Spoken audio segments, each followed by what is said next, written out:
Hey all, Ron here from Military Images Magazine with a new episode of Life on the Civil War Research Trail. I've often found accounts by Union soldiers who saw President Abraham Lincoln, and I think they're great to read and share the various accountings of seeing Lincoln on horseback as he was visiting the troops in the field outside of Washington, D.C., or in Washington, D.C., whether he was riding in a carriage through the streets of Washington, in a hospital, or elsewhere on public and private duties. And so it's rare when I find an account of a soldier who had personal encounters, actually had words with President Lincoln. And here we have William Gorton Bentley, who was an officer in the 9th New York Cavalry, who met Lincoln on two occasions. Once when the regiment was being formed and had reported to Washington, D.C., and was about to be disbanded because the belief was they had too many cavalry regiments and they actually needed infantry and artillery. So they were going to divide up the regiment, divide the companies, and spread them out a little bit into different branches of the service. Well, Bentley and his comrades who didn't sign up for that protested, and Bentley made his case before the president. You'll hear about that in a minute. The second meeting with Lincoln happens in 1864 during the Overland Campaign when Bentley is struck in battle in the leg with a shell or a bullet. It ends in a battlefield amputation and transportation to Washington, where his life is in the balance. So these two encounters with Lincoln were written about by Bentley. And there's two tellings of the story that I want to share with you. One written by him in a letter to a comrade in 1919, and then another, which is in a book of Civil War veterans that is based on some tellings by Bentley and reported in his obituary. This is in 1923. So let me start with the 1919 version. This is directly quoted from a letter that he wrote. And he starts out with the first meeting with Lincoln and then ends in Washington, D.C. with the second meeting. So here we go.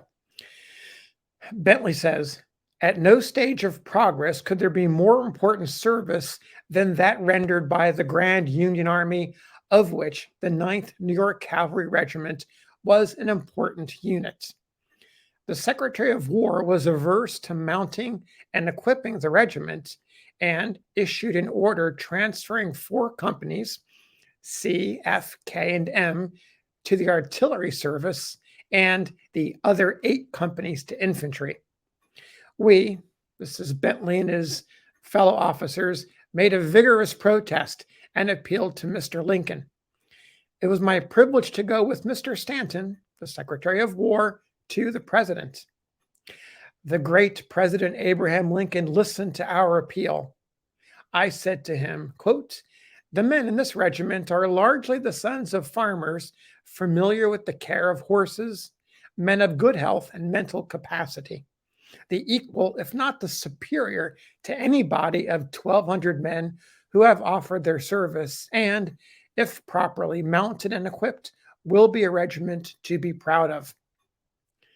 The regiment was called to Washington and mounted in June 1862. This was my first meeting with our commander-in-chief. As we parted, Mr. Lincoln pressed my hand and said, 'I shall keep a watch of your regiment.'" Good news is that Lincoln weighed in Bentley's favor and let the 9th New York Cavalry be the 9th New York Cavalry. Here's the rest of the letter where he recounts that second meeting with Lincoln in 1864. "I met him several times afterwards, the last time as I lay wounded in the hospital in Washington. One day I saw him coming down the aisle, and when near my cot, I said to him, 'Mr. President, I am glad to see you.' He did not at first recognize me, never before having seen me only in uniform, but hearing my voice, he came to my cot and gripping my hand said, quote, I did not know you were wounded. How bad is it? You are going to get well, aren't you? Bentley continued, I had not received much encouragement that I would recover, but I replied to him, quote, our surgeon showed me a report showing that only one man out of 90 recovered from such an amputation in the field, but added, why should I not be the one? The tears came into Mr. Lincoln's eyes. He could not recover his voice, but placed a hand on my forehead as gently as a mother and said, God bless you, and was gone. You can imagine how such an exhibition thrilled me under these conditions. I have often thought that this meeting had much to do with my recovery, or was it an answer to Lincoln's prayer? What a great version. What a great letter. Here's the other version that appears in the 1923 book that I mentioned earlier. It's titled Memorials of Deceased Companions of the Commandery of the State of Illinois, Military Order of the Loyal Legion of the United States. Turns out Bentley settled in Chicago after the war, was very active in Veterans Affairs, and his obituary, he died in 1922. His obituary appeared in the book the following year. This telling is by his comrades, and it really gives you a little bit more context, and there's some subtleties in the storytelling that don't quite match the letter, but are close. So here we go. Major Bentley recalled with pleasure 2 important incidents in his Army life in which he was brought in close touch with President Lincoln. The then Captain Bentley, in an interview with Secretary Stanton, was pleading for the equipment of the regiment as part of the cavalry arm of the service for which it had been recruited. The War Secretary believed that no more cavalry were needed at that time and that this regiment should be mustered in as infantry. Captain Bentley could not be satisfied with such an arrangement and insisted that the men had enlisted for cavalry service, and it would not be fair or honorable to disregard that fact. Still, the secretary contended that the great need was for infantry. Captain Bentley asked if they might leave the matter to the president. The secretary assenting, a call was made on Mr. Lincoln, who listened to Secretary Stanton and then to Captain Bentley. The president made his decision in words something like this, quote, Mr. Secretary, there seems to be a little doubt in your own mind as to the equity of your proposal to make infantry out of men expressly recruited for cavalry service. But in the mind of this officer, who has aided in raising the regiment, the conviction is clear that nothing short of complete cavalry equipment will fulfill the government's part of the bargain. The argument seems to be with him, suppose we keep our part of the bargain and make it a cavalry regiment. End quote. And so it became the 9th New York Volunteer Cavalry.